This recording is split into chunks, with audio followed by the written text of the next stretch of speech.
Bom dia, boa tarde, boa noite, porque somos internacionais. Mais um Sorrindo no Caos dessa nova temporada que, olha, já tá maravilhosa, diretamente do meu país, Pernambuco. Tô aqui em Recife, na companhia de pessoas maravilhosas. Não estou hoje de branco à toa. Meu convidado especialíssimo, não vou dar muito spoiler porque eu quero que ele se apresente, mas essa curadoria que me entregaram, não podia conversar mais com o meu corpo, com a minha alma, com a minha fé. Eu tô aqui com o pai Ivo de Xambá. Seja muito bem-vindo, axé. Axé, muito obrigado. Beijão. Eu não estou de branco também, feito você que poderia vir. Tá maravilhoso. Branco que é de Orixalá. Mas a gente temos uma determinada, antes de me apresentar, questão sobre o branco. A gente tem sempre aquela questão do branco que é de Orixalá, que é de religião de matriz africana, mas alguns estudos mostram que é dos muçulmanos. Porque eles, dia de sexta-feira, quando eles faziam vestido de branco, em homenagem a Alá. Aí ficou Orixalá. Como no Rio eles eram muito próximos das pessoas de terreiro, aí as pessoas de terreiro encamparam o branco também, então ficou em homenagem a Alá. Agora, meu nome é Adeildo Paraíso da Silva, mudei o nome para Adeildo Paraíso Ivo de Xambá da Silva, motivo esse qual? Porque todos nós sabemos que os negros que foram escravizados nesse país, todos os seus sobrenomes eram os nomes dos senhores de engenho, certo? Então você veja bem que perversidade. Os nossos antepassados, além de ser escravizados, e nós ainda era obrigados a levar o nome dessas pessoas no nosso nome e levar para nossos filhos e nossos netos. Então eu coloquei meu nome Adeildo Paraíso Ivo de Xambá da Silva, porque quem sabe amanhã as pessoas querem colocar Ivo de Xambá. Eu sou da Cada Xambá, sou Babá Lorixá da Cada Xambá, Babá Lorixá. Algumas pessoas pensam babá pai. Não, babá é que cuida, é de cuidadora. O nome babá é um nome africano, entendeu? Babá quer dizer cuidadora. Então, babá orixá, quer dizer que cuida dos orixás. Eu tenho a Cada Xambá, nós somos o segundo quilombo urbano do país, somos o primeiro terreiro a ser patrimônio vivo nesse país, porque acreditamos lá na Cada Xambá que não é só um terreiro de candomblé ou qualquer coisa, não é só a questão da fé, é também a questão social. É a questão de um povo que veio para esse país ser escravizado, e nós, dentro desses espaços religiosos, nós também temos que fazer o espaço social, mostrar uma questão na sociedade melhor, uma associação para que ele haja uma posição igualitária dentro desse cenário brasileiro. Posso chamar de babá, então? Pode. Mais diretamente? Muito bom. Já quero ir lá conhecer a casa. Muito feliz da sua presença aqui. Esse é um podcast, é um material em que eu só converso com homens. Então, trago homens aqui para a mesa para a gente conversar sobre assuntos que são de cultura geral, da especialidade de quem está aqui comigo. E a gente olha também para as questões de gênero, muito importantes nesse sentido. Então, queria perguntar, eu gosto de começar conhecendo de um jeito diferente, queria perguntar da infância, como é que você cresce, como é que tudo isso acontece na sua vida, mas principalmente a importância das mulheres na sua vida. Ah, muito bom. Até porque nós vivemos no Nordeste. Não sei se você é nordestina. Sou filha de nordestina. Sou filha de pernambucana. Então, a gente vive numa região muito patronal. E veja bem, essa questão do marxismo, ela não se estende só no Nordeste. A própria religião. Se você olhar a Bíblia, foram escritas só por homens. Se você olhar o início, quando você fala da questão do próprio Adão e Eva, né?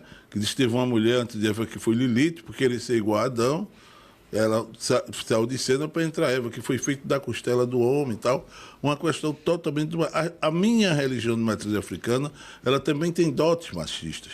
Só que a maioria das lideranças das religiões são mulheres. O Carol Gesso Voltilha, o João Paulo II, mesmo tendo tentado todo aquele avanço, mas ele não conseguiu mulheres celebrar missa, como também não conseguiu o nosso Papa Francisco, porque realmente está enraizada dessa questão do marxismo. Para você ter uma ideia, na minha infância, que eu acredito sou mais velho do que todos aqui, eu vou fazer 72 anos por semana, a gramática, numa sala de aula, se tivesse 2 alunos e 30 alunos, eu chamava os alunos. Até a própria gramática, essa tem a questão de machismo. Sobre as minhas condições da minha infância, eu fui criado em Bibiribe, no Portão do Gelo, que o nome Portão do Gelo era porque, na época passada, era embarcações fluviais que desembarcavam gelo, feito água fria. O nome de água fria, ali, aquele bairro de água fria, era Chapéu de Sol. Aí tinha uma mulher que vendia cocada com a quartinha de água fria, ficou água fria. Então, eu fui criado ali em Bibiribe, fiz meu primário, como toda criança da minha época, que se fazia o primário, o ginásio e o científico. Eu fiz meu primário no Pedro Celso, fiz o ginásio científico estadual de Bibiribe, estudei no Colégio Agamenon Magalhães, servi o Exército, no CPOR, e logo em seguida, depois de casa, fui trabalhar no Sindicato de Estivadores, como mecanógrafo, uma função que não existia hoje. Minha mãe sempre tem aquela coisa, você como negro, você tem que estudar, porque o negro tem que saber um pouco mais, eu nunca fui reprovado. E lá no Sindicato de Estivadores, passei 2 anos como mecanógrafo, abri um concurso público para entrar na estiva. Eu passei em 1977, quando fui em 1987, ganhei as eleições do sindicato esse que eu fui presidente por 18 anos. Uau! Entendeu? Eu me aposentei com 47 anos e ainda trabalhei lá até os 53. Como religioso, eu comecei na minha casa, eu nasci dentro daquela casa. Aos 2 anos das minhas primeiras obrigações, veja bem, no momento em que ainda existia, mesmo nós não tendo mais, o país está sendo laico, a laicidade, quando veio em 1988, por aí. Constituição de 88. Foi a Constituição de 88, não foi uma laicidade porque as pessoas que tomaram eram boas, porque o catolicismo mandava, entendeu? A Igreja Católica mandava uma forma, você não é daqui de Pernambuco, mas você tem uma história aqui, nossa, muito interessante. Abreu e Lima, se você for olhar sobre Abreu e Lima foi um herói muito maior do que Tiradentes não foi herói nenhum.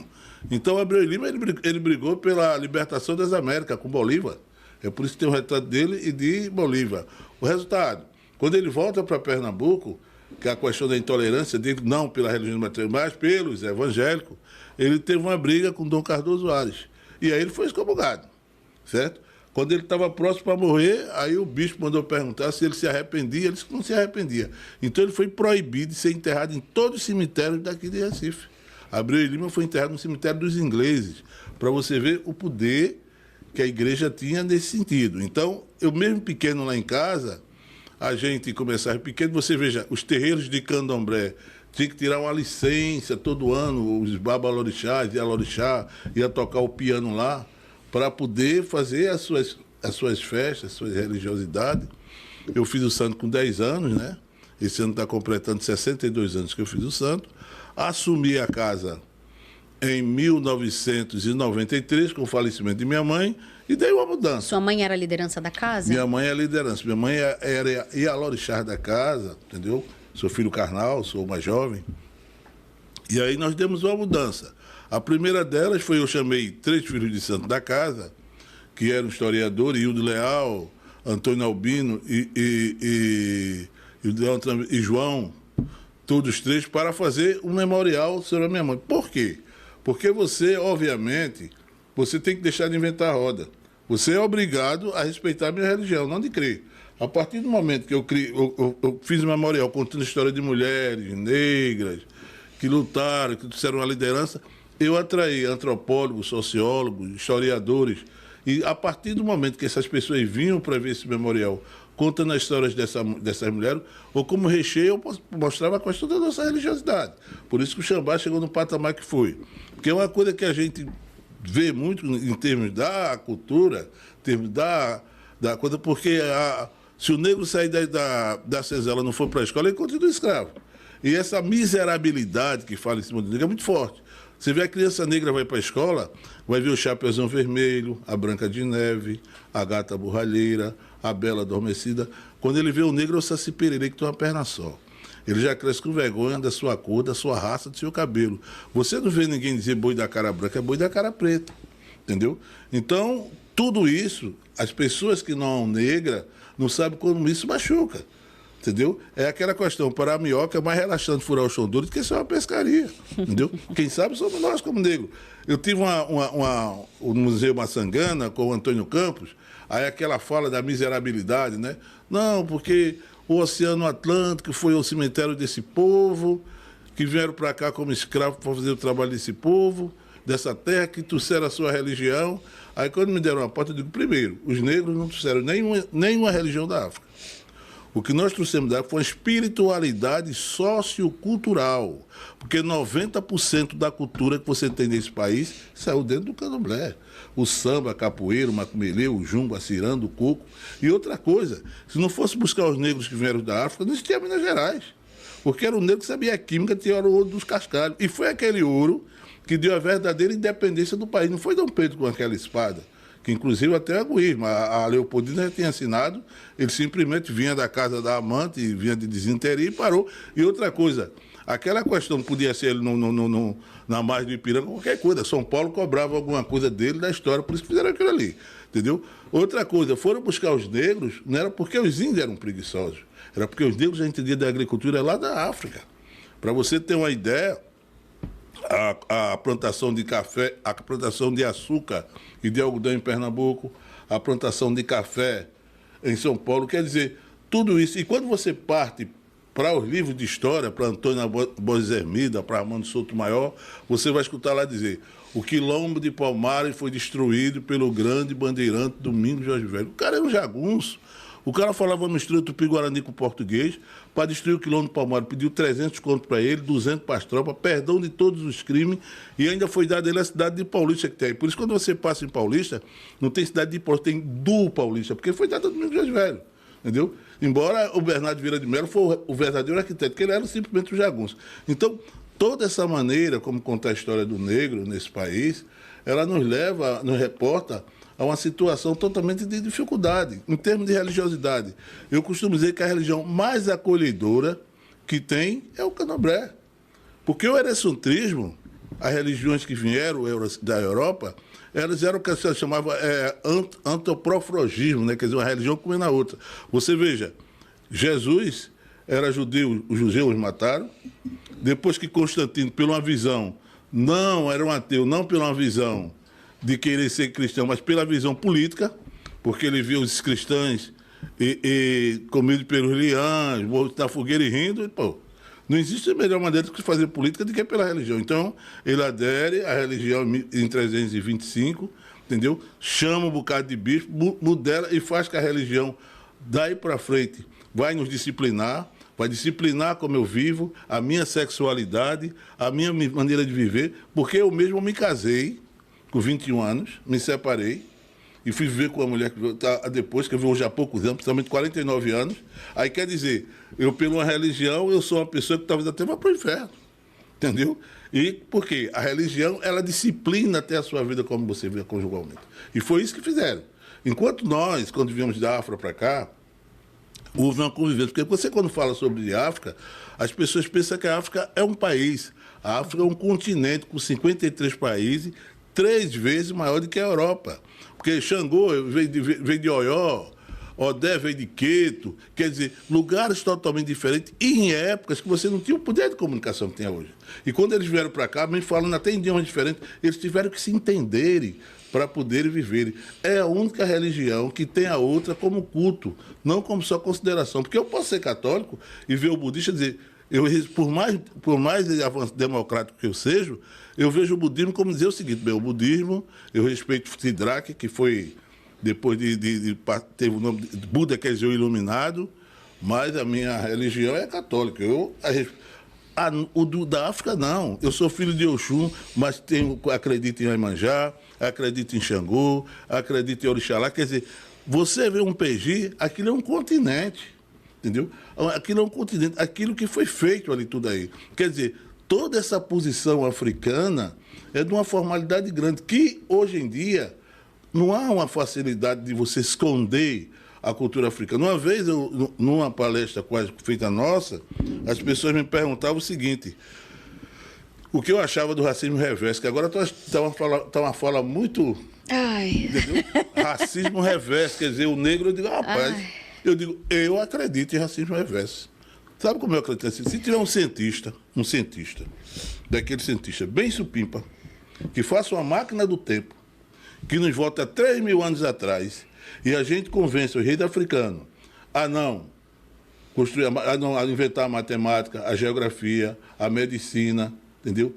todo esse parâmetro, que a gente atravesse o Mediterrâneo, invade a Europa e faça da África uma potência escravocrata, que a gente convença os reis africanos a fazer arma de destruição em massa, que cria a pova, que invada a América do Sul e coloca no livro de história que descobriu o lugar onde tinha pessoas de civilização, aí eu acredito. Entendeu? Aí eu vou acreditar realmente em racismo reverso. Outra coisa, no dia que estávamos conversando, quando houve a invasão do Brasil, que para mim não foi descobrir, vocês invadiram, entendeu? A cruz foi mais letal do que o fuzil e a espada. Porque o fuzil e a espada matou índios. E a cruz acabou com sua cultura.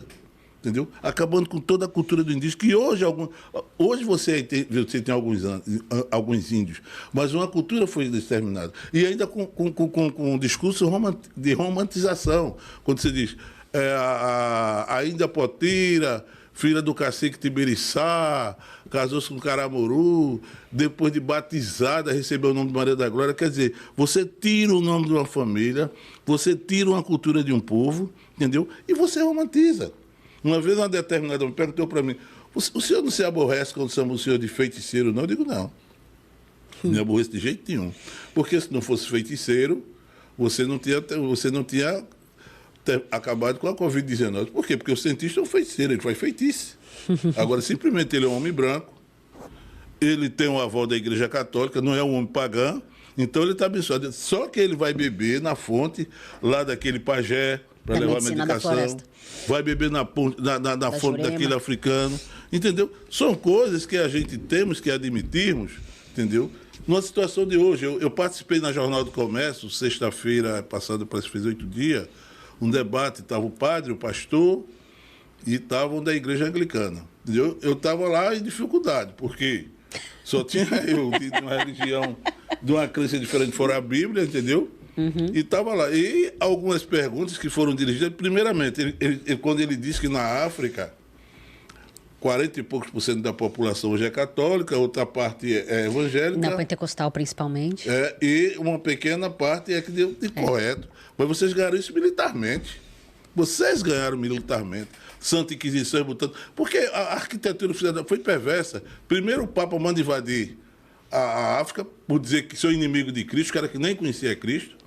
Depois que ele faz toda a invasão dessa, vem Leopoldo II, da Bélgica, que faz aquele conselho de Leopoldo II, que vai colonizar e salvar o povo africano, entendeu? Não vai escravizar ninguém. Quer dizer, ele invadiu, agora ele vai para buscar o que tem lá na África, entendeu? Porque no dia que o ministro Silvio Almeida, que fui eu que fui para receber, quando eu digo ele, olha, se você perguntar hoje quem foi o maior genocida do século XX, todo mundo vai dizer que foi Hitler. Hitler matou mais de 100 milhões de judeus. Mas Leopoldo II matou mais de 20 milhões de negros e ninguém nem fala. Porque existe um relato. Você vê o crime da Candelária e outros mais, você não vê ninguém nem fala mais, mas o Botobush todo mundo fala. A Boate Kiss todo mundo fala, porque morreram a maioria branca. Entendeu? Porque foi a população branca que foi exterminada. Então, quando você fala, eu disse a ele, quando você fala em termos de religião de matriz africana, que é do mal, a gente mostra exemplificação bem forte. Por exemplo, toda família de classe média qualquer, pelo carnaval, veste os seus filhos de Thor, o grande deus Thor, aquele deus galego que tem aquela marreta que diz, inclusive, alguns que quando ele bate no céu, que é o trovão, é Thor batendo com o seu martelo. Que será isso, né, Babá? Correto. E até tem filme de Thor. Eu desafio uma pessoa a vestir pelo carnaval o seu filho de Xangô. Não vai vestir. Agora, vamos ver. Qual é a oferenda que você dá para Xangô dentro do candomblé? Pelo menos na casa Xambá. Você dá boi, você dá carneiro e você dá galo. Qual é a oferenda que era dada para Thor lá na Grécia? Crianças, entendeu? Era sacrifício de pessoas. E aí? Entendeu? Outra coisa, os terreiros que são invadidos nesse país hoje, por que invadem os terreiros de candomblé? Porque nós somos anticristo. Quer dizer, você pega a religião do outro, invade, quebra tudo, pega uma criança só porque está com guia, 7, 8 anos, joga uma pedra, porque é anticristo. Lógico, se você for em qualquer terreiro, pelo menos do que eu conheço aqui de Pernambuco, que está lá o calendário, você vai ver 2025. Por que 2025? Porque faz 2025 anos que Cristo nasceu. Agora, vá numa casa de um judeu, que é 5 mil e pouco, porque para os judeus, o Cristo que vem ainda está, e não veio. O Cristo ainda vem. E ninguém vai numa sinagoga. Foi só mais um profeta. E ninguém vai numa sinagoga. Quer dizer, é uma atitude totalmente racista, é uma atitude contra o negro, é uma atitude que a questão de ver a questão do negro, do candomblé como coisa do mal, não é, entendeu? É uma atitude revoltada contra isso. Então, nós procuramos criar essas pessoas, porque eu passei, quer dizer, eu sou o efeito disso tudo. Entendeu? Eu sou o efeito disso tudo, porque você muitas vezes, quando você só olha o sintoma, não olha a causa, entendeu? Eu sou o efeito disso tudo, porque eu sei que ir para uma escola, quando chegar numa festa da independência, chama aquele menino galeguinho ali para fazer o papel de Dom Pedro I, chama aquela galeguinha para fazer o papel de Princesa Isabel, chama aquele neguinho para fazer o papel de escravo, entendeu? Porque só isso que não somos colocados. Para você a pessoa dizer que um país como o nosso, a dizer não tem racismo, a Universidade Federal daqui do estado de Pernambuco, ela tem 70 anos. Eu sou o primeiro negro a ser doutor honoris causa. Aí você vai dizer que aqui não tem racismo, entendeu? Uma vez eu fui homenageado lá na Universidade Católica e eu só para alfinetar, eu dizia que a Confederação do Equador aqui em Pernambuco foi mais importante que a Inconfidência Mineira, porque aquele de Tiradentes, aquilo ali não teve nada. Tiradentes vivia pelas tabernas, bebendo. Então, o que é que ocorre? Foi a primeira vez que o Brasil mandou um embaixador para os Estados Unidos, turma. O nome desse embaixador era Antônio Cruz Cabugá. Antônio Cruz Cabugá era negro, é? Cruz Cabugá era negro, por que não? Eu passei toda a minha infância vendo aqueles filmes de Sansão e Dalila, eu acho que quase alguns todos já assistiram. Sim. Por aqui, vendo aquele homem galegão, fazendo o papel de Sansão, com aquela Tarzan, né? O Sansão, aquela cabeleira bonita. Sansão era um Rastafari, Sansão era negro. Sansão era um Rastafari. Sansão era negro. Entendeu? A própria história de Cristo, quer dizer, Maria, quando foge com Cristo, ela foge para o Egito. Certo? Então, se Jesus realmente fosse um cara branco, era mesmo que você levar um pé de milho para o cafezal. Entendeu? Não tem, são histórias essas que você vê a própria condições da Bíblia e a questão, se você for analisar, porque você simplesmente se para no ato da fé, no ato do sagrado, no ato do pecado, e aí você não discute. O que eu não acho admissível e não vou permitir é a condição que faz conosco. Nesse dia do ministro estava presente também a governadora, a Raquel Lira. E aí eu dizia o seguinte, eu disse, governadora, ela estava sentada ao lado de minha esposa. Eu disse, governadora, o presidente Lula é presidente da República, como sindicalista, ele passou 6 anos como presidente do sindicato, dos maiores sindicatos do Brasil, que é o ABC. Eu fui presidente do sindicato mais velho da América Latina, talvez vocês não sabem, é o Sindicato dos Trabalhadores de Pernambuco, que é o mais velho da América, de 1891. Eu não sabia, não tinha essa informação. É o mais velho da América Latina. Então, eu fui presidente do sindicato mais velho da América por 18 anos. Essa senhora que está sentada do seu lado é minha esposa. Eu estou com minha esposa desde 1976. A senhora nasceu em 78. Quer dizer, eu moro num país que tem um presidente da República, que tem menos anos de sindicalista do que eu, e é um presidente da República, que tem uma governadora que tem idade de ser minha filha, que tem um prefeito que tem idade de ser meu neto. E eu nunca fui, eu sempre estive do lado do balcão, nunca estive do outro lado. Isso é racismo ou não é? Entendeu? É uma questão que você é cristalino, você mostrar isso aí das pessoas.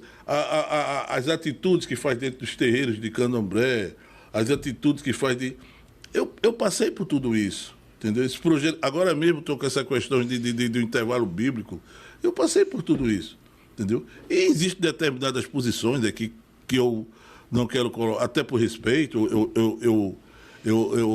algumas causas pétreas que defende, a questão de Abraão, eu não vou entrar, mas tem uma que eu entro, porque, para todos os efeitos, quando você analisa, se você analisar determinadas coisas, quando diz que uma pessoa que está incorporada é mentira, não sei o quê, quando você analisar, vou analisar só uma, porque eu tenho muitas, da Bíblia, que você fica difícil. Por exemplo, a Arca de Noé. Vamos lá. Segundo a Bíblia, foram 40 dias e 40 noites do dilúvio, certo? E todos os animais foram para essa arca para poder depois procriar a terra. Repovoá-la, né? Vamos lá. Então, 40 dias e 40 noites, certo? Primeiro, a arca, quando você vai ver dentro da questão, ela era menor do que o Titanic, certo? Por outro, a preguiça você só tem na América do Sul, aqui no Brasil. Como é que a preguiça foi para lá? Como é que o urso do Polo Norte chegou até lá? Outra coisa, foram 40 dias e 40 noites de dilúvio, de cheia. Pergunto eu a você, se a água ficou toda doce, como viveu os peixes d'água salgada? Se a água ficou toda salgada, como viveu os peixes d'água doce? Como viveram os herbívoros e os carnívoros? Se o corvo, quando saiu para ver se tinha teco, o corvo não voltou, e como é que a gente tem corvo? Porque você tinha um casal. Entendeu? Tecnicamente, você não tem como provar nada, mas a gente aceitamos da fé, da religiosidade do outro. Nós não vamos entrar. Mas quando você é atacado por alguma coisa, você vai ter que se defender. Por exemplo, uma vez eu peguei um carro para ir lá no IPA, e que é o absurdo do cara, um evangélico, ele com o raio dele bem alto, a Bíblia dele lá em cima do capuz do carro, e eu calado, né? E ele tal, eu poderia, como passageiro, eu tinha o direito de mandar até ele pedir para baixar. Eu estou contratando o carro dele. Dali, à medida que eu estou contratando, eu tenho os direitos. Mas eu. Ele sabia quem o senhor era? Não sabia, mas mesmo assim, é uma questão de estar ali. Não, sim, perfeito. Mas... Não sabia. É o resultado. Aí depois ele tentou puxar a conversa, né? Ele disse: olha, o senhor já viu? Eu digo o quê?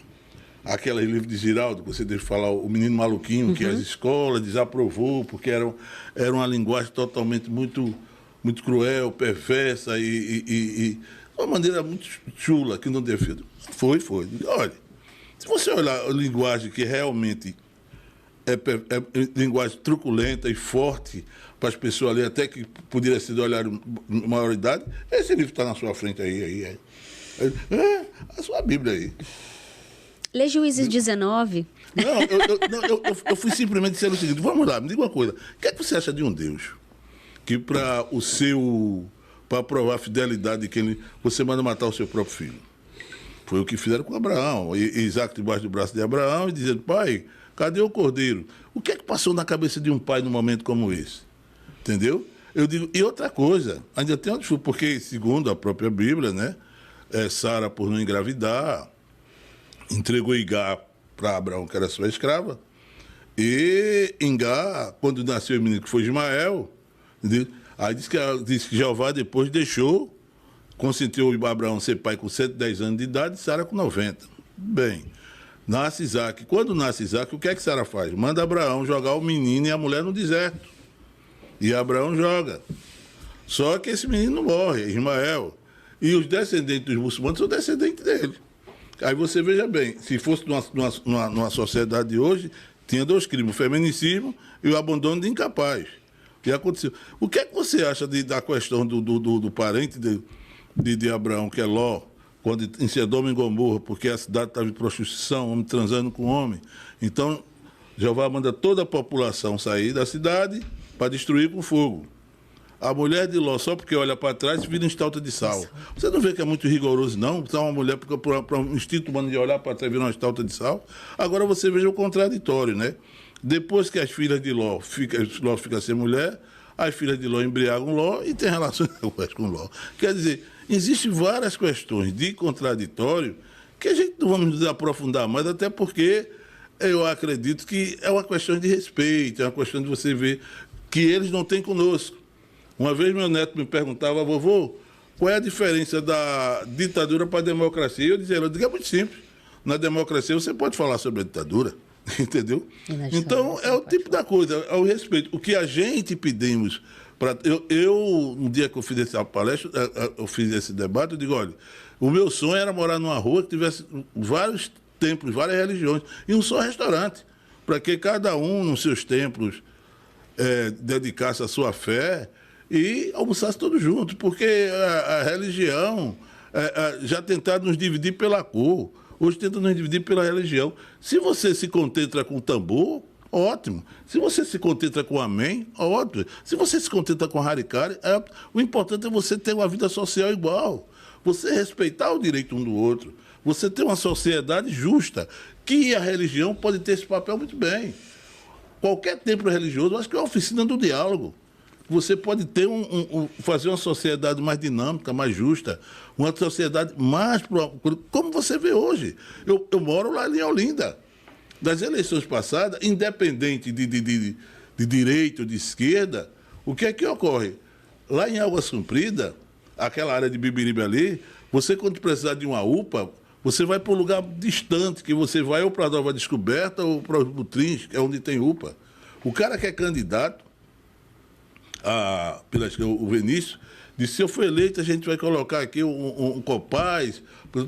E o outro lado, simplesmente dizendo que o camarada era homossexual e era do diabo, ganhou a eleição. Entendeu? Quer dizer, esse tipo de comportamento é que nos leva para uma sociedade justa. Certo? Porque você tá brigando com as condições de cada um da sociedade. Entendeu? Isso não é inteligente. Entendeu? Porque eu digo todo dia, a escola ensina o saber. A escola ensina você. Mas a sabedoria está na favela, está naquele povo ali. Porque é aquele povo no dia a dia um com o outro. Quer dizer, a gente que mora em lugares totalmente, a gente começa simplesmente a se privar. Você não vê nem o vizinho, você não sabe nem que o vizinho está doente. Oi. É por isso que você não vê o cara que mora na favela ter problema de estresse, ter problema de ansiedade, não, de depressivo. Não toma remédio para depressão. Porque quem tem esse pessoal que vive isolado. Entendeu? Então, ali está a verdadeira sabedoria, entendeu? E essas pessoas, com determinados esses templos, que entram nesses lugares, tirando a sua condição política, um país que passou quase todo o seu tempo de ditadura, o Brasil teve a primeira proclamação que das escolas dá que aquilo foi um golpe militar, entendeu? Deram um golpe de manter. Depois você vem com o de Getúlio Vargas, depois você vem com o de 64, quer dizer, o Brasil passou um país quase todo em cima de golpes, quer dizer, a maneira que nós tivemos que nos politizar foi muito pouca. E nós ainda temos que sofrermos com determinados templos que, para mim, era o seguinte, para mim você teria um tempo, mas você tem que ver sua espiritualidade e ver o social. Por isso que eu admiro o Dom Helder de Câmara quando ele dizia: quando eu dou um pão a um pobre, me chamam de santo. Agora, quando eu pergunto que ele está com fome, me chamam de comunista. Você sabe que você falou umas coisas muito interessantes, Babá, porque semana passada eu estava no interior de São Paulo e fui conhecer o bispo. A gente está fazendo um projeto social lá. Eu fui conhecer, enfim, o bispo da região e tudo. E eu estudo ciência da religião na Pontifícia Universidade Católica de São Paulo. Especificamente, meu mestrado foi em matrimônio e infidelidade conjugal em lares cristãos. Meu doutorado é sobre discursos de masculinidades de pastores na internet e as noções de masculino e feminino. E aí foi muito interessante, porque eu sou religiosa de matriz africana, sou do culto tradicional iorubá da Nigéria, estou com Baba King lá em São Paulo. E é muito interessante que eu venho de Umbanda, venho de kardecismo, venho de formação católica, então a religião ela sempre permeou a minha vida em alguns trânsitos, duplas pertenças e assim por diante. E é muito interessante porque a coisa da apropriação me chama bastante a atenção. Então, eu estava lá no interior de São Paulo e em cima da mesa do meu amigo muito católico tinha uma caixinha de São Bento, que tinha um potinho de sal grosso, uma vela e um potinho de água. Bonitinho, assim, um kitzinho bonitinho. Para benzer, e tudo mais. E tinha uma moça lá, muito católica também junto, e eu peguei, fiquei olhando e eu bati uma foto para mandar para os meus filhos. Porque pesquisador é isso, né? A gente vai vendo os fenômenos acontecendo. E aí ela vira para mim e fala assim: ai, São Bento, tão poderoso e tal. Aí eu falei: amada, isso aqui na minha terra chama outra coisa. Aí ela, como assim? Eu falei: isso aqui chama macumba. Aí ela: ai, credo. Não, o sal grosso é pra limpar, pra dar boa energia. Eu: aham. A velha é pra não sei o quê. Eu: aham. Aí água. Aham, justamente. E aí, faço live com mulheres que atrás dela tem o pão de Santo Antônio, o pão no arroz. Eu digo: o que é isso? É o pão de Santo Antônio, macumba, né? 31 de dezembro, vocês estão pulando 7 ondas, estão fazendo lentilha. E aí, é muito interessante porque eu também observo o fenômeno das cantoras de axé e das cantoras de pagode de samba no Rio de Janeiro, negras, muitas vezes, tirando os nomes dos orixás ou tirando as questões da letra da música e trocando por... E aí, eu digo: gente, vocês não acham que o rabo tá abanando o cachorro, não? Porque na hora de se apropriar é muito interessante, na hora de honrar, dar o crédito, etc., ou de respeitar, nada. Então, eu tô fazendo esse arco para dizer o seguinte: uma das organizações que eu fundei é um Instituto de Pesquisa e Estudos em Ciência da Religião, porque a gente quer discutir o Estado laico. No sentido de, é bonito na teoria, mas na prática nós somos um Estado religioso. Ainda. Por muitas razões. Mas por que a gente não faz um Estado religioso funcionar? E não fica negando o Estado religioso? Por que a gente não está discutindo um Estado ecumênico, para além da laicidade? Então, a intenção da laicidade é ótima, é excelente, se não estivessem matando a gente. Eu sempre, com o meu 71, que eu me lembro, eu esqueço o nome da minha... De quem? O meu é Ana. Ana, desculpa, isso. Imagina. Olha, Ana, veja bem, foi muito importante quando você diz o seguinte, por que nós não temos um Estado religioso? Por isso que eu digo, o racismo não é estrutural. O racismo, para mim, é institucional. Por que não é estrutural? O racismo na América, nos Estados Unidos e na África do Sul foi estrutural, porque existia estrutura, lei, que separava o negro do branco, certo? O apartheid na África do Sul. Os banheiros. Os banheiros nos Estados Unidos. Ônibus. Até que Rosa Parks disse que não se levantava do lugar e tal. Mas no Brasil não, ele é institucional, porque não existe lei, mas existem condições para que isso aconteça, entendeu? É a questão da laicidade. O Brasil é laico, mas existem condições para que se mostre que é um país católico. Você vê em tribunais de justiça, está lá um crucifixo, está lá... Os feriados. Os feriados, todos são feriados. E se você olhar a questão como nós olhamos a questão do secretismo e tal, São João mesmo, São João veio do Deus pagão, entendeu? Era a festa da colheita antes. Depois a história se encolhe quando Ana ia dar a luz e Maria também, quem desce primeiro acendeu uma fogueira para dizer que o filho nasceu. Ana nasceu primeiro, que foi São João, aí fez a fogueira. Mas tudo vem da África. O primeiro livro que você tem é o livro dos mortos. Tudo que está dentro da Bíblia vem do livro dos mortos da África. Entendeu? Amém é uma palavra que veio da África. Quem primeiro fez o monoteísmo foi o pai de Tutankhamon, Amós.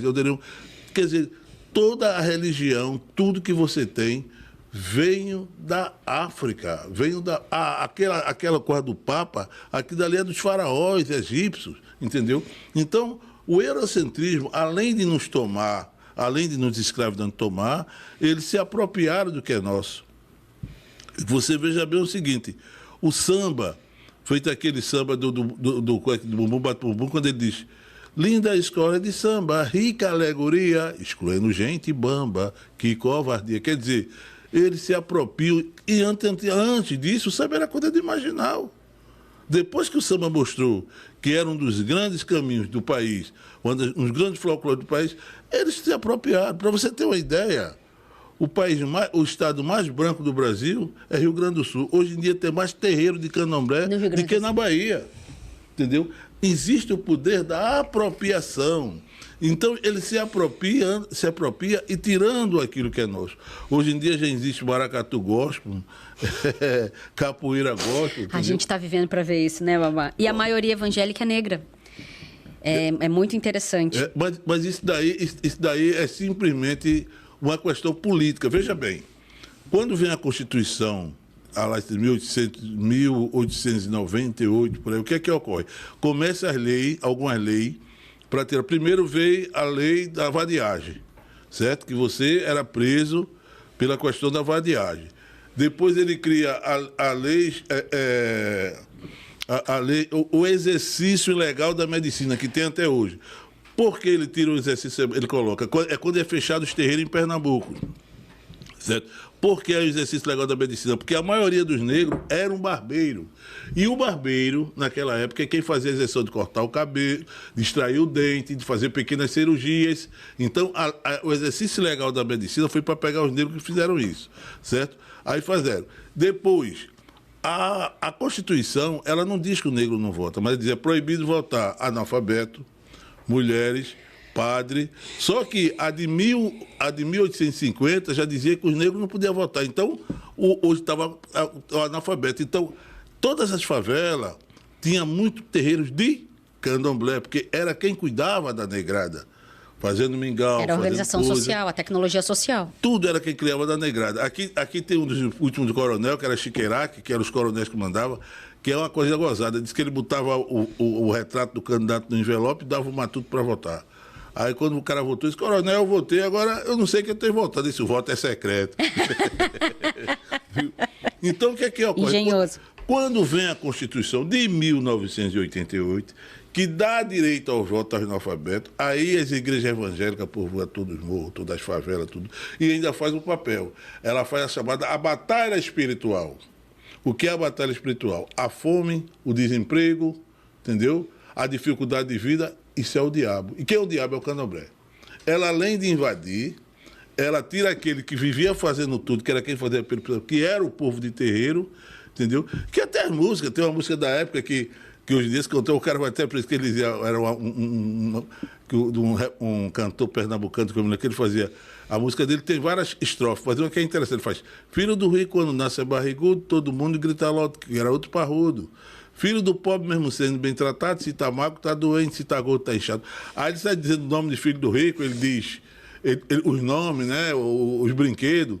Aí quando ele fala nas doenças, eu só vou dizer essa porque os outros só para não me alongar, ele faz doença de filho do rico, vê mais de 5 doutor, fica todo desaperreado, mamãe, papai e vovô, o pobre fica deitado, todo cheio de nopló, só toma remédio do mate, se acabar nunca tem. Quer dizer, ele mostra para que realmente era quem tratava esse pessoal. Sim. E quando vem a Constituição de 88, entendeu? Então, e tudo é uma fase política.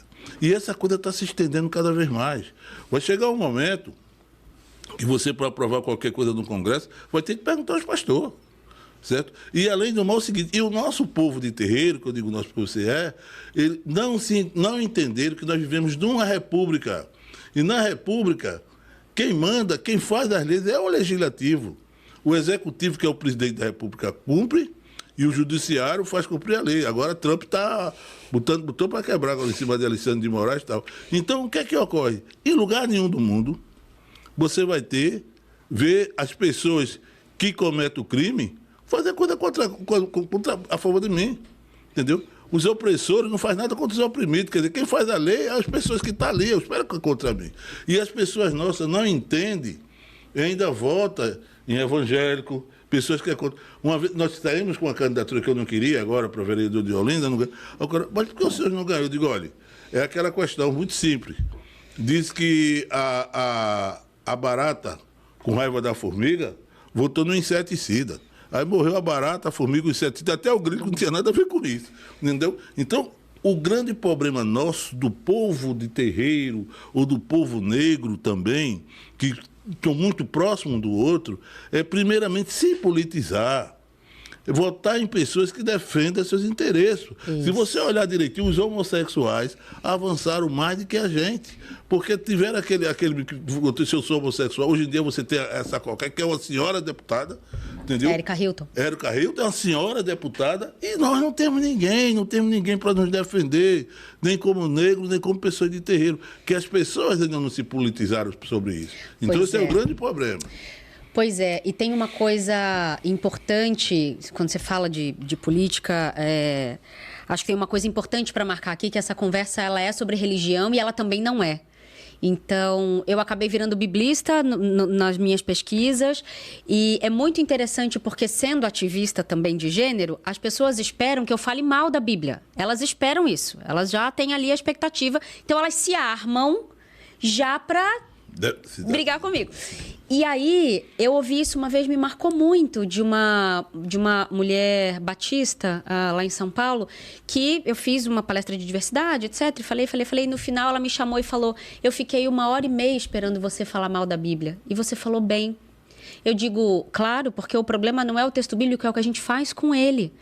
Então, para mim, o que interessa é quais são os versículos que a gente escolhe para dizer o que uma mulher tem que ser ou não.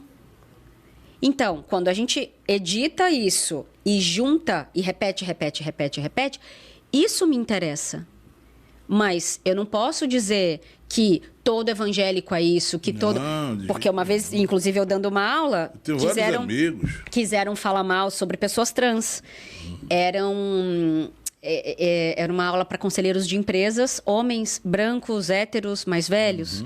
E era uma aula sobre diversidade e gabaritou o bingo da desgraça, nesse sentido, né? Do pensamento mais de senso comum. E quando veio essa conversa, eu interrompi e disse, eu tenho uma pergunta para fazer para vocês. Aí eu comecei. Existe padre pedófilo? Aí todo mundo fez assim. Falei, é uma resposta simples, gente. Sim ou não? Sim. Tá. Existe evangélico corrupto? É uma pergunta, gente. Sim ou não? Sim. Tá. Existe palmeirense ladrão? Não quero ouvir a piada do corintiano. Ainda brinquei e falei, não quero ouvir a piada do corintiano, que eu sou flamenguista, eu me ofendo. Existe palmeirense ladrão? Existe. Aí eu falei, então é o seguinte. Gente, corrupta, maldosa, ladra, desonesta, etc. Tem. Católico, evangélico, budista, etc, etc. Não colhem, não façam a aderência ao marcador social ou religioso de uma mediocridade, de um comportamento ruim. Não atrelem uma coisa na outra, porque é, no mínimo, perverso, injusto, mau caráter. Correto. Né? Você veja, eu estou falando agora sobre feminicismo. Todo dia estão se matando mulheres. Mas você nunca parou para olhar a questão da igreja. Todas as novelas terminam com casamento católico. Fulana, Ana, você aceita casar-se com Mário? Aceito. Mário, você aceita casar-se com Ana? Aceito. Olha, aquilo que Deus uniu, o homem não pode unir. Isso é horrível. Até que a morte o separe. Até que a morte separe, porque você se casa, você é uma pessoa fiel à sua religião, o que é que ocorre? Você começa a ser tratado moralmente, depois fisicamente, finda você morrendo, entendeu? Existem determinadas coisas que a gente nasceu no país, eu tive uma infância que a música era totalmente voltada. Eu tive uma infância que no rádio cantava Nega do Cabelo Duro, dizia que o homofóbico cantava a cabeleira do Zezé, dizia que cuidava das crianças e cantava Atirei o Pau num Gato, entendeu? Então, um país, você vê o seguinte, um hino, dos maiores hinos que tem uma música que tem aí, é a Amélia, é a música mais machista que existe. Ai, a mulher de verdade é aquela que passa a fome sem dizer nada. Não tinha a menor vaidade. Não tem a menor vaidade. Quer dizer, é esse o país que nós vivemos. E a gente temos que analisarmos isso, a gente tem que parar e pensar. Quando eu disse que nós estamos querendo uma creche lá dentro. Por quê? Porque a educação. Mas tem as cotas. Só quando você chegar lá nas cotas, você já está infectado com a cultura eurocêntrica. Aí você vai ser feito o Edson Camargo, que foi presidente da Fundação Palmares, um negro daquele racional. O pai, Oswaldo Camargo, foi um militante, ele é um miserável daquele. Porque você simplesmente você vê uma cultura que só lhe despreza, só lhe coloca de baixo. Você primeiro começa tendo vergonha, depois você começa dizendo que não é. Entendeu? Não mostra suas qualidades, entendeu? Porque, para todos os efeitos, os negros nesse país teve 2 mortes. Teve a morte física e a morte do esquecimento. E tudo que você vê, quando você vai estudar, você só estuda a miserabilidade. Até os próprios grandes homens não têm. Hoje em dia se diz, não, Machado de Assis foi o negro. Mas se você for olhar o atestado de óbito de Machado de Assis, tem cor branca. Entendeu? Nilo Peçanha, que foi o primeiro presidente da República Negra, nunca se aceitou como isso. Entendeu? Então, a gente muda pela educação, ou senão você não vai melhorar nada. E pouco se fala de Luiz Gama, por exemplo. Gama, que foi vendido pelo pai, entendeu? Foi vendido pelo pai. E libertou mais de 500 negros, entendeu? Quando morreu, foi uma senhora festa, Luiz Gama. O pai vendeu, entendeu? Eu tive agora, quando completou ano do Partido Comunista, eu fui para a Assembleia Legislativa e fiz parte da mesa. E vendo as discussões sobre as questões sociais. Não, porque morreu fulano, ciclano morreu, não sei o quê. E eu na mesa. Aí, quando foi me dada a palavra, eu disse, olha, veja bem, eu admito tudo isso. Agora vocês não falam das questões da raça. Porque tanto a ditadura como a esquerda, a gente sempre manteve aquela escola de uma democracia racial, que é uma mentira. Eu digo, você sabia, o primeiro bloco que tem, o Eleaê, quando ele foi criado, o nome dele era Força Negra, eles não deixaram? Então teve que ser o nome Leaê. Você sabia que Tony Tornado, quando fez aquela música, a BR-3, que fez um punho virar de Pantera, ele desceu preso, porque nem queriam a direita nem a esquerda. A direita não queria porque era uma exemplificação dos Pantera Negra, que era americano. Aliás, a esquerda não queria por causa disso. E a direita porque acreditava numa democracia racial. Quer dizer, e vocês não falaram, eu disse, nessa mesa que está aqui, outro negro que tem sou eu, olhou um para o outro assim. Ninguém fez o exercício do pescoço. Foi, Cajá estava na mesa. Eu digo, um dos grandes líderes que você tem, que você fala, Marighella era negro. E vocês não dizem isso aqui. Aí quando eu terminei, a Cajá disse, não, eu ia falar, meu amigo, agora é só 3 minutos. Porque uma coisa é você ter a coragem, entendeu, Ana, de botar a cara. Por exemplo, uma professora de filosofia diz o seguinte, porque uma coisa é você ser, outra coisa é você ter coragem de chegar no canto e dizer, eu sou isso. Uma professora de filosofia diz o seguinte, olha, você está vendo essa placa aqui? É vermelha. Primeiro aluno que chegar atrasado, eu vou dizer que é verde. E ele vai dizer que é verde. Aí os alunos, aí chegou um atrasado, deu uma desculpa que a professora fez que acreditou, não acreditou, ele sentou-se. Quando foi com o negócio de 15 minutos que ela estava dando aula, ela chegou para um aluno e disse, que com essa placa? A placa era verde. Aí o menino disse, vermelha. Aí o que chegou olhou assim, aí perguntou, que cor? Outro vermelho aqui. Quando perguntou aos 4, que os 4 disseram que era vermelho, aí perguntou que chegou atrasado. Que com essa placa? Ele disse, vermelha. Vermelha. Quer dizer, porque as pessoas, muitas vezes, num círculo maior, que de uma determinada confirmação, as pessoas não têm coragem de mudar a coisa. Entendeu? Então, isso também é outra condição de vida que você tem que mudar. Você chegar no canto, não, você é negro, você chega no mas todo mundo fala, você já se colhe, você já não quer falar mais na questão. No futebol, cara, no futebol tem racismo, eu digo, tem. Futebol tem racismo. Me mostra qual foi o técnico da seleção negro. Mostre um. Goleiro negro, nós só tivemos Barbosa. Na Copa de 50, o Brasil jogava pelo empate. Não, mas é como se o Pelé já tivesse sido suficiente para tudo. É aí que eu digo. A dupla Pelé Garrincha. Pronto. Na Copa de 50, o Brasil jogava pelo empate, entendeu? Levou 2-1. 11 jogadores, que levou a culpa toda foi Barbosa. Ele morreu dizendo, esse país, que a pena máxima de prisão é 30 anos, eu paguei toda a minha vida. Na Copa de 2014, o Brasil levou 7-0 da Alemanha. 7-1. 7-1. A gente fez um, não A gente fez um. A gente fez um. O goleiro até hoje está aí, ninguém fala nem dele. É, nem lembra. Nem lembra, quer dizer, você não vê técnico, você não vê goleiro, que são as posições de confianças negras. Quer dizer, você vai olhar isso, quando você vai mexer esse tabuleiro, você vai ver tudo isso. E você tem que começar da educação, entendeu? Você vê a última novela que passou da Ceia, dessa outra, aquela menina falava, não, porque é manjar. Isso é que a gente tem que mostrar para os nossos alunos. Mas o que é que você mostra para uma criança que está... Você mostra o boitatá, o boi da cara preta, a mula sem cabeça. Tudo isso é que vem dos africanos. E quando mostra Iemanjá, ainda é uma Iemanjá branca. Essa questão porque... A Janaína mais de... E aí isso é outro problema, porque as pessoas dizem que o secretismo religioso não foi feito totalmente, como diz, porque os negros, para poder adorar os seus deuses, aí fez algum ser São Jorge. Não é muita verdade a história, porque diz que o Conde dos Arcos já sabia. Quem fez isso foi a Umbanda. A Umbanda foi quem fez o secretismo. Por quê? O kardecismo, entendeu? Ele é racista. Allan Kardec era racista. E o Brasil é o maior país kardecista fora da França. Fora da França. E Allan Kardec era kardecista. Você chega numa casa de Jurema, de comum, o cara desce um boiadeiro, o cara desce um cavoeiro, o cara desce uma prostituta. Você vai numa sala kardecista, desce poeta e médico. E sabe ascensionar. Entendeu? É isso mesmo. E a linguagem é muito mais difícil. Muito mais difícil. Então, esse rapaz foi em 1909, esse cidadão desceu o caboclo 7 da Umbanda é Zélio de Moraes, 1908. Zélio de Moraes. Zélio de Moraes. Entendeu? Então, aí, ele colocou o secretismo e que hoje você veja de uma coisa. 80% ou mais das pessoas de religião de matriz africana, ela tem algum, como é que é o São Jorge, que está ali branco.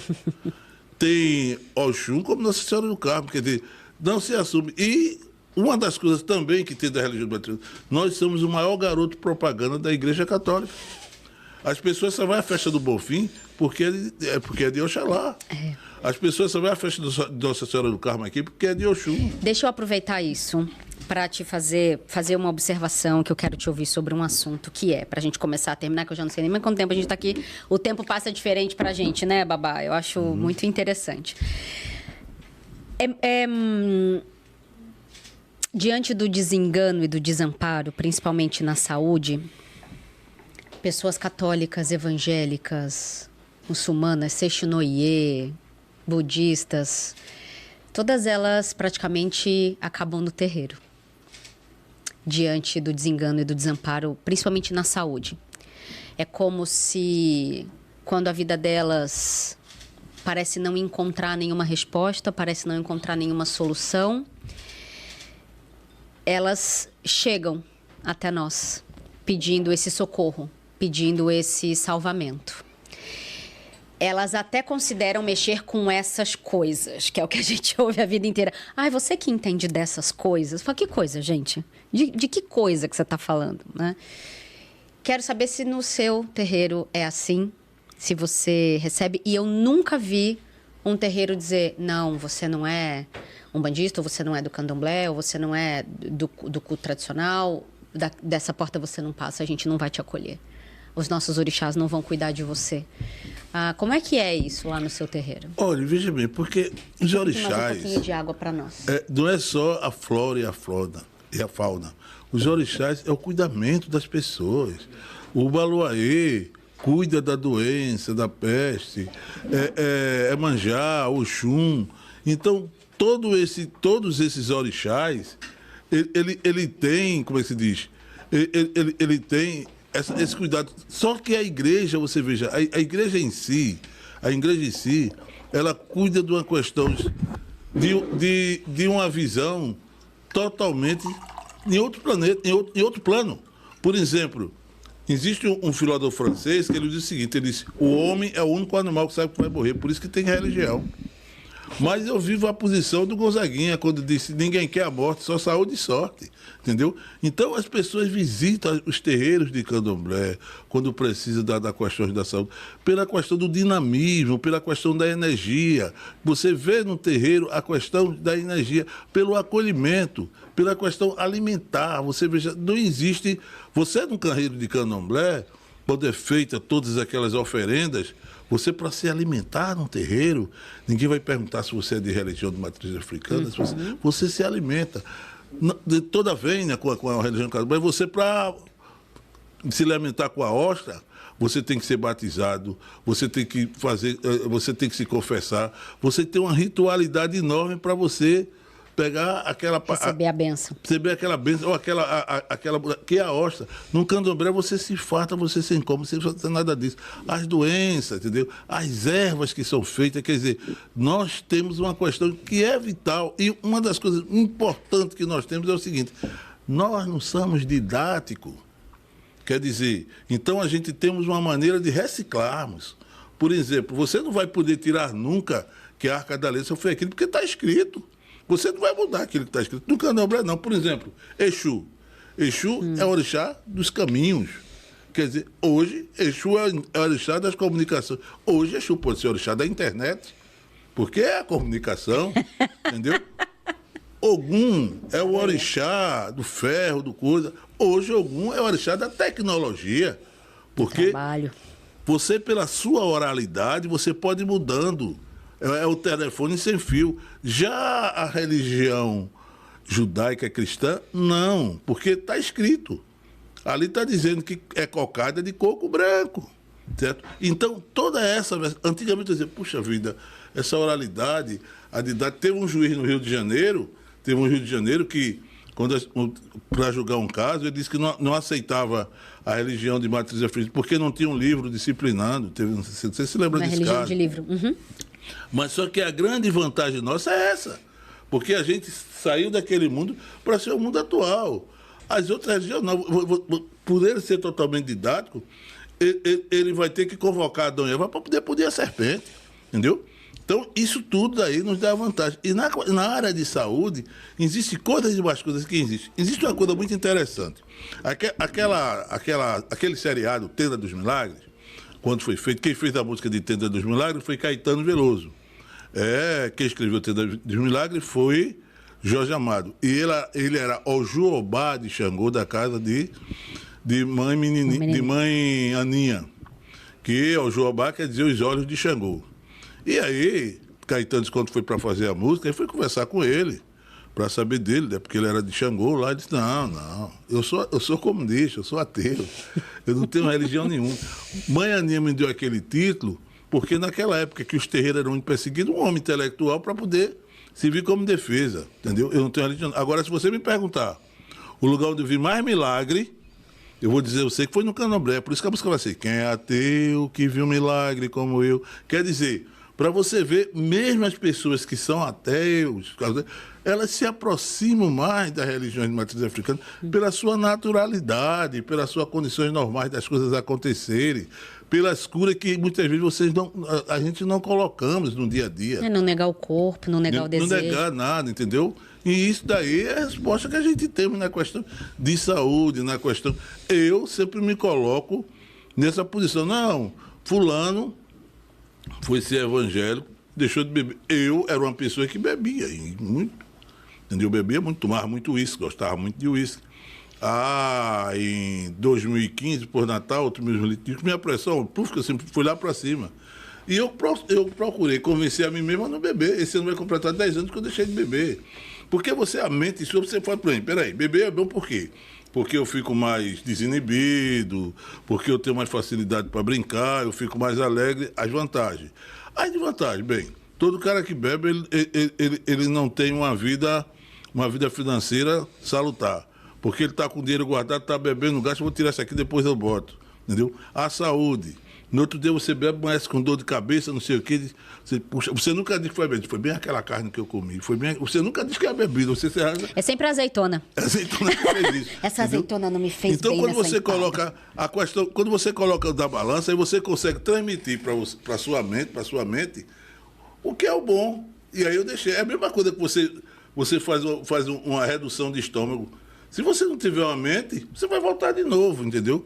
Então, eu fui um cara criado dentro do Candomblé, que não precisei ir para outra religião para deixar de beber, porque a religião não dá caráter a ninguém, não. Opa. Entendeu? A religião não dá caráter a ninguém, não. A falta de caráter tem em todo lugar, entendeu? A religião não dá esse caráter a ninguém. Então, eu acredito o seguinte, que a religião, ela tem... Eu tive uma reunião aqui com o arcebispo de Olinda e Recife, o Paulo Jackson, uma pessoa muito...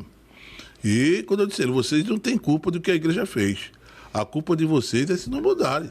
É. Certo? A igreja, os padres, os tem responsabilidade de lidar com a herança. Com a herança. Mas ele mudar, não é você dizer, não, fez isso, mas quando você chega no seu tempo, começa alimentando o mesmo ódio, a mesma coisa que... É, porque pode não ter feito mal, mas se beneficia do bem do mal que aconteceu lá atrás. Então... E o mal fez. Então, isso é o grande preço. Mas se você tem, quando você falou, eu fui presidente do sindicato, meus tesoureiros todos foram evangélicos. O deputado Henrique, o pastor Henrique, é meu amigo, esteve lá na minha casa. E eu sou fãzaço dele. Eu adoro o pastor Entendeu? Henrique Vieira. Então é o tipo da coisa, não está na religião, não está na pessoa, está na maneira, está no aproveitamento da pessoa, de tirar proveito com isso.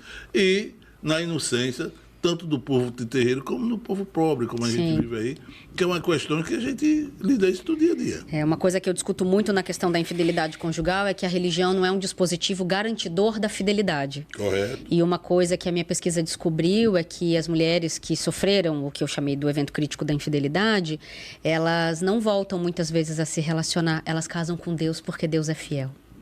Correto. Muito interessante, um fenômeno muito interessante, porque é um tipo de violência um pouco mais autorizada e vira um sintomático social, e por ser da ordem do intramuros, não necessariamente em briga de marido e mulher a gente não mete a colher, mas aí a gente precisa falar um pouco da função social, principalmente dos lugares religiosos, né? E essa função social, a igreja, quando você fala na questão da mulher se casar com Deus, a igreja fez tudo isso. No ano até... Eu não me lembro bem o meado, mas eu acho que há 400 anos, mas os padres não tinham... O celibatismo foi criado pela igreja, simplesmente para controlar a herança. Não foi por uma questão porque Cristo foi para o casamento também. O casamento, entendeu? O casamento, porque para todos os efeitos são determinados coisas que são criadas em benefício. A eugenia, que as pessoas... Não, todas as pessoas, uma determinada... Nessa palestra que tivemos com os padres, o pastor disse, não, porque a igreja não vê branco, não vê pobre, todos são iguais. Eu digo, Deveria. Eu digo, E a maldição de Cã? Que isso é um absurdo, entendeu? Cã disse que Noé, por não conhecer o vinho, se embriagou, ficou nu. Enquanto Sem procurou esconder a nudez do pai, Cã ridicularizou. Aí Noé, quando voltou assim, né, você acredita o nome de ressaca, aí Noé disse, que os descendentes de Cã ia ser durante muito tempo dominado pelos descendentes de Sem. Eu ainda pensava que ia ter ele, mas é muito mais além. O que ocorre é o seguinte, que nos 40 dias e 40 noites de dilúvio era proibido ter relações sexuais. E Cã teve relações sexuais com a esposa e nasceu Canaã, que era negro. Vê mesmo que coisa. Entendeu? Então, aí ainda diz que não é racismo.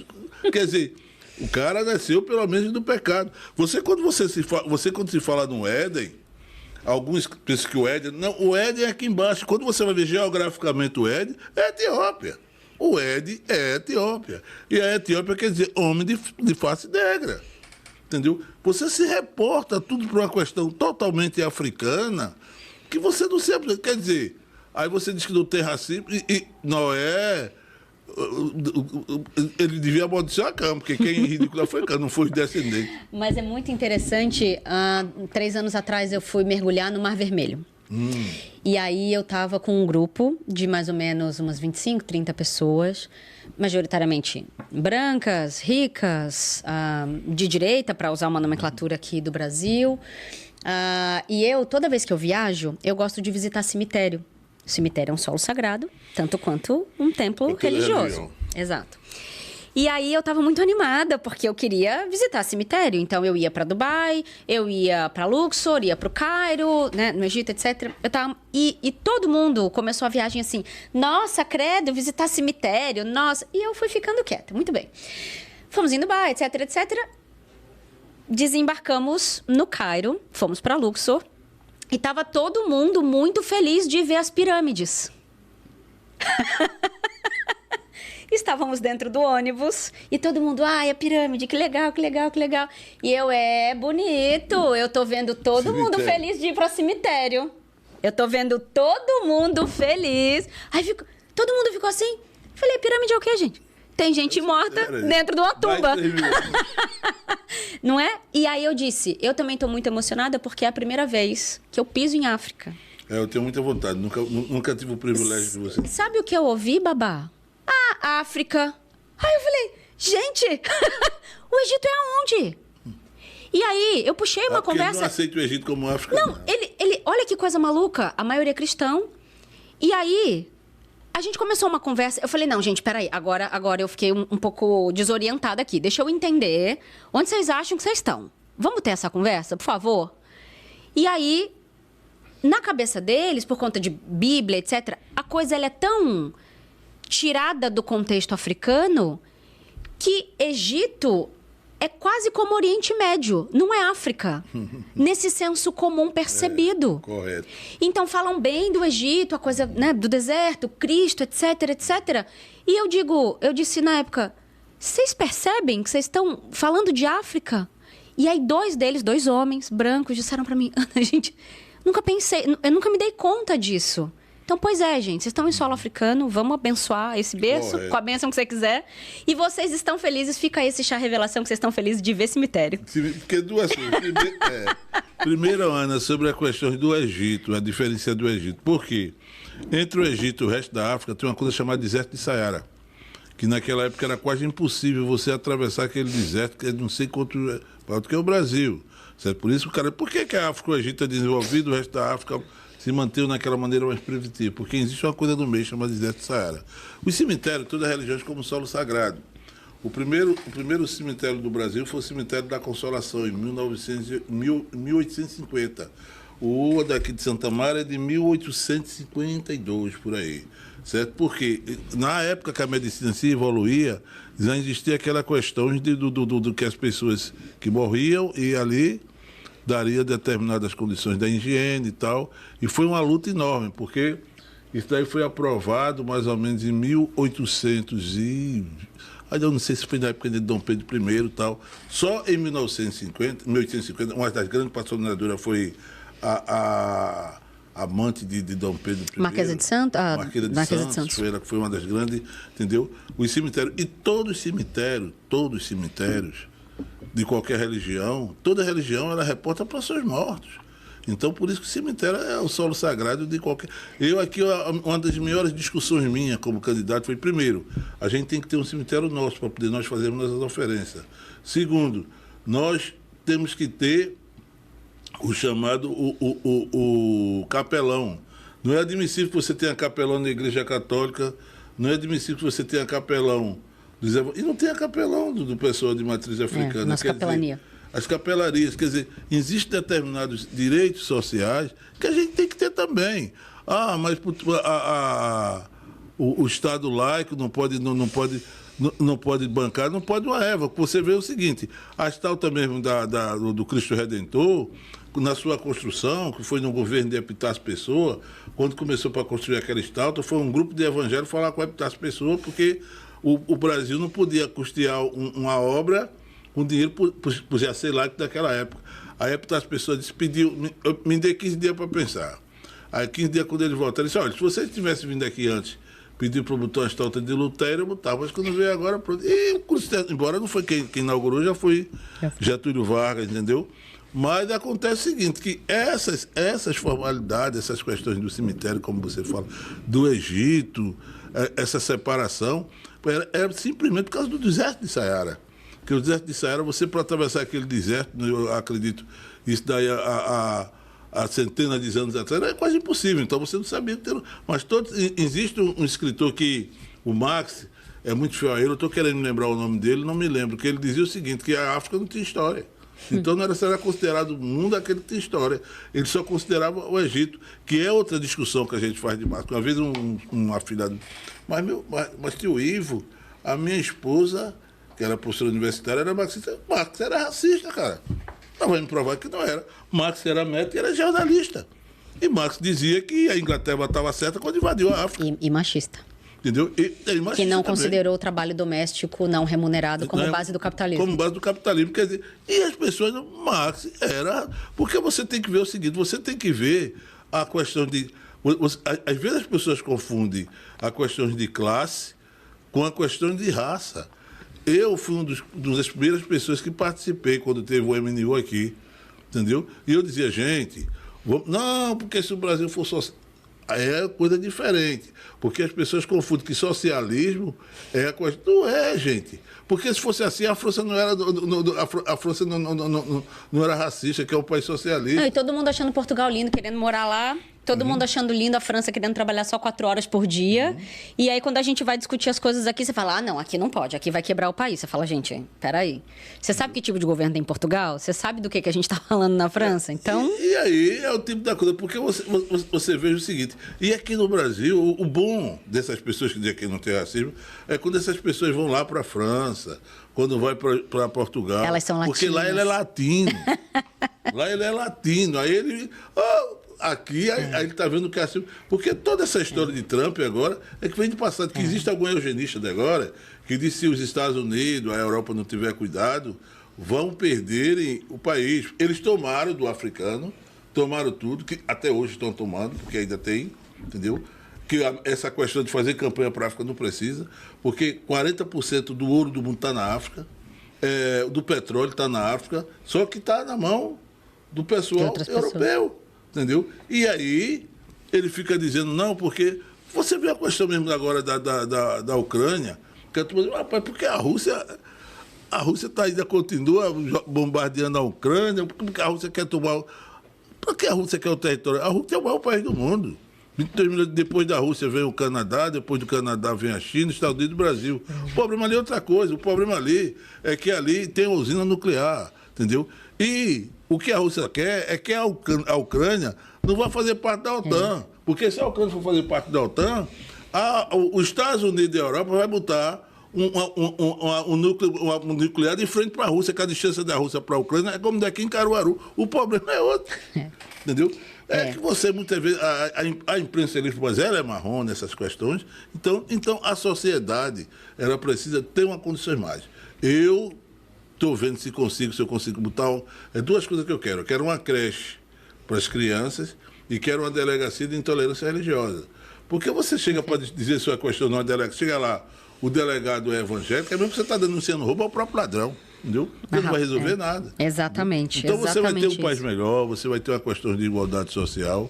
E eu acredito que o mundo mais justo só haverá quando as pessoas se entenderem com o outro, que a gente, é como diz o africano, ter o Obuto. né? Igual, o que serve é bom para mim, é bom para você. Às vezes as pessoas me perguntam, como é que a gente faz para ter uma liderança numa questão dessa? Porque primeiro a gente deve comandar, não mandar. Segundo, você, para ser um líder, você tem que dizer o seguinte, por exemplo, se eu der um grito em Ana, Ana vai gostar? Não, então eu não vou gritar. Então, se Ana der um grito em mim, eu vou gostar? Não, então eu não vou gritar com Ana. Se você tiver essa percepção de vida, você liderar uma coisa melhor. E o senhor conta, filho de quem que você é? Eu sou filho de Oxum, sou filho de Oxum com Odé, tenho Iansã e fiquei com o Xangô de minha mãe, entendeu? É o meus orixás. Às vezes as pessoas não acham com minha cara que eu sou filho de Oxum. Minha mãe me deu um banho de rio, eu tinha 1 mês de idade. Eu não tenho algum exemplar do livro, não tinha, porque tem um livro que foi feito, tinha trazido para você, entendeu? Eu sou babalorixá dessa casa desde 1993, fizemos algumas mudanças, uma coisa, agora a gente conseguimos passar é outra coisa que os terreiros têm que ver também, conseguimos passar todo o patrimônio, passei 8 anos brigando para passar todo o patrimônio por nome do terreiro, para pessoa jurídica, porque você tem que pegar esse dinheiro.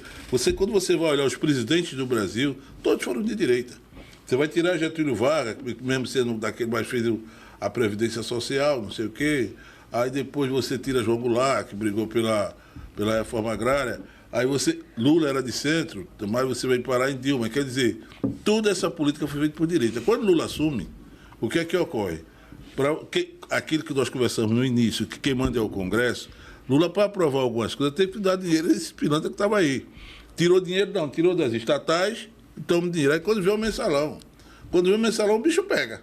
Certo? Dilma, quando entra, que caiu nas condições também, não pôde tirar do prazo. Foi o que ela fez, começou aumentando as emendas. Hoje, você sabe quanto custa uma emenda para um deputado federal? Cada deputado federal tem por ano 34 milhões de emenda. Um senador tem 64 milhões de emenda. Eu conversando com a deputada, ela disse a mim o seguinte, que o orçamento secreto ainda são maiores, quer dizer, o dinheiro público politizado. Então, a gente está fazendo uma reforma lá em casa, porque primeiro eu passei a terra como pessoa física. Só não tombei. Eu aconselho ninguém tombar. Não vai tombar, porque eu não vou entregar o que é meus outros. Se você tombar, tudo que tem que fazer é o IFAM.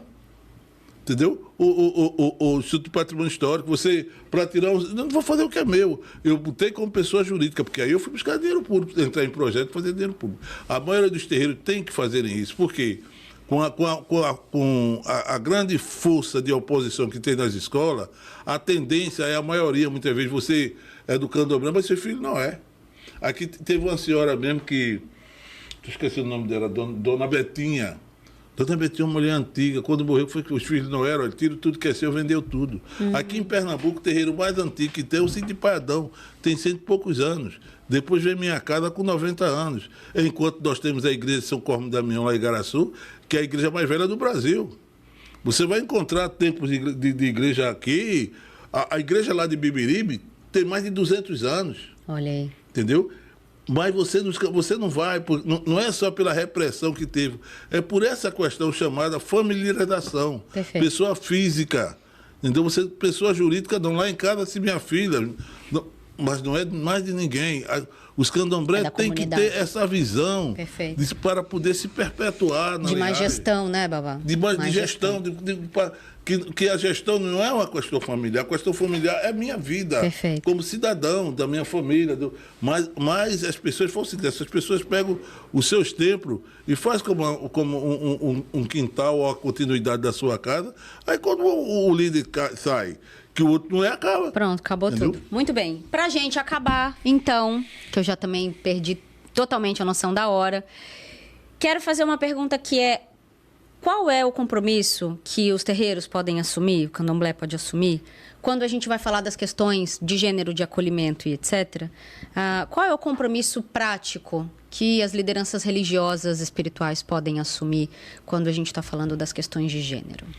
Eu sou até suspeito de falar isso, mas o que a gente podemos assumir é ter uma sociedade mais justa, como já temos. Quem primeiro acolheu os homossexuais foi o candomblé. Quem primeiro acolheu as pessoas que não eram casadas, mas que viviam bem. Amaziadas. Como chamavam. Foi o candomblé, entendeu? Quer dizer, toda essa questão que a sociedade ela reprime, o candomblé colheu, e a cultura africana. Eu mostro um ponto bem interessante. Lá no Quilombo dos Palmares, por o acesso ser muito difícil, lá tinha mais homens do que mulheres. Então as mulheres tinham mais de um marido. É por isso que lá os meninos não chamavam ninguém de pai, chamavam de tio, porque não sabia quem era o seu pai. Enquanto na cultura europeia, quando você vê a história de Troia, quer dizer, milhões de pessoas morreram porque Paris, o príncipe troiano, levou a princesa, levou a esposa de Menelau. Quer dizer, enquanto lá você vê a dificuldade, enquanto você agora veio no governo Collor, foi que veio o Estatuto do Menor, lá no Quilombo dos Palmares já tinha. Por que já tinha? Porque os meninos todos acolhiam como se fosse filho, quer dizer, não houve necessidade. Enquanto a gente for ao Estatuto do Idoso, lá no Quilombo dos Palmares, ou na cultura africana, os mais velhos são os griots, são quem passa a sapiência para os mais jovens. Quer dizer, toda essa sociedade que nós temos hoje, a gente não precisa assumir compromisso com ninguém, porque a gente já tem um dia a dia nosso. Perfeito. A gente já tem o nosso candomblé, os griots. Você chega em qualquer terreiro de candomblé, obviamente, quem manda é os mais velhos. Esse padre mesmo que teve essa reunião conosco agora, ele era, não sei se ele era bispo, não sei o quê, mas ele saiu dessa postura porque ele está com 75 anos de idade. No candomblé, não. No candomblé você vai ver uma mulher com 90 anos. É ela que faz até as iniciações mais fortes. Ela é a mãe de santo até o final, ele é o pai de santo.